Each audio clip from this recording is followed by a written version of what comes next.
কিভাবে আপনি আপনার ফেসবুক প্রোফাইল লক করবেন, প্রাইভেট করে রাখবেন বা সিকিউর রাখবেন।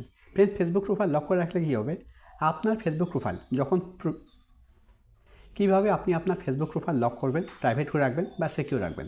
ফ্রেন্ডস, ফেসবুক প্রোফাইল লক করে রাখলে কী হবে, আপনার ফেসবুকে যারা ফ্রেন্ডস আছে তারাই শুধু আপনার ফেসবুক প্রোফাইলে ঢুকতে পারবে, আর আপনার ফেসবুকে যারা ফ্রেন্ডস নেই তারা আপনার প্রোফাইলের কোনো কিছুই দেখতে পারবে না, আপনার প্রোফাইলেই ঢুকতে পারবে না। তো আপনি যদি আপনার ফেসবুক প্রোফাইল লক করতে চাইছেন, প্রাইভেট করে রাখতে চাইছেন বা সিকিউর রাখতে চাইছেন, তাহলে ভিডিওটি প্রথম থেকে শেষ পর্যন্ত দেখুন, কেননা আমি আজকে এই ভিডিওতে একদম সহজভাবে দেখাচ্ছি আপনি কিভাবে আপনার ফেসবুক প্রোফাইল লক করবেন, প্রাইভেট করে রাখবেন বা সিকিউর রাখবেন। তো ফেসবুক প্রোফাইল লক করার জন্য, প্রাইভেট করে রাখার জন্য বা সিকিউর রাখার জন্য আপনাকে ফেসবুকে আসতে হবে। ফেসবুকে আসার পর একদম উপরে বাঁদিকে দেখুন একটা 3 লাইন আছে, আপনাকে 3 লাইনে ক্লিক করতে হবে।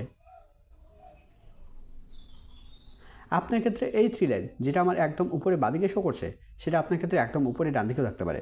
যদি আপনার ক্ষেত্রে একদম উপরে ডান দিকে 3 লাইন থাকে তাহলে আপনি একদম উপরে ডান দিকে ক্লিক করবেন। এবার এখানে আপনাকে স্ক্রল ডাউন করে নিচে আসতে হবে। এখানে দেখুন একটা অপশন আছে সেটিং অ্যান্ড প্রাইভেসি। এবার আপনাকে সেটিং অ্যান্ড প্রাইভেসিতে ক্লিক করতে হবে। সেটিং অ্যান্ড প্রাইভেসিতে ক্লিক করার পর এবার একদম উপরের দিকে দেখুন একটা অপশন শো করছে সেটিং। এবার আপনাকে সেটিংয়ে ক্লিক করতে হবে। সেটিংয়ে ক্লিক করার পর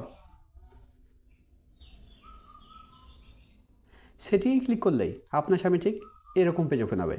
ফ্রেন্ডস, এখানে একটা কথা তো মন দিয়ে শুনুন, যদি আপনার ফেসবুক অ্যাকাউন্টে প্রফেশনাল মোড অন করা থাকে তাহলে কিন্তু লক অপশন শো করবে না। মানে ফেসবুকে প্রফেশনাল মোড অন করা থাকলে আপনি আপনার ফেসবুক প্রোফাইল লক করতে পারবেন না। সেক্ষেত্রে আপনাকে প্রথমে প্রফেশনাল মোড অফ করতে হবে, তারপরে কিন্তু লক অপশন শো করবে। মানে ফেসবুকে প্রফেশনাল মোড অফ করার পরেই আপনি আপনার ফেসবুক প্রোফাইল লক করতে পারবেন। তো এখানে স্ক্রল ডাউন করে নিচে আসতে হবে। এখানে আপনাকে খুঁজতে হবে অডিয়েন্স অ্যান্ড ভিজিবিলিটি।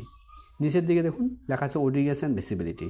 এর আন্ডারে দেখুন একটা অপশন আছে প্রোফাইল লকিং। এবার আপনাকে প্রোফাইল লকিংয়ের উপরে ক্লিক করতে হবে।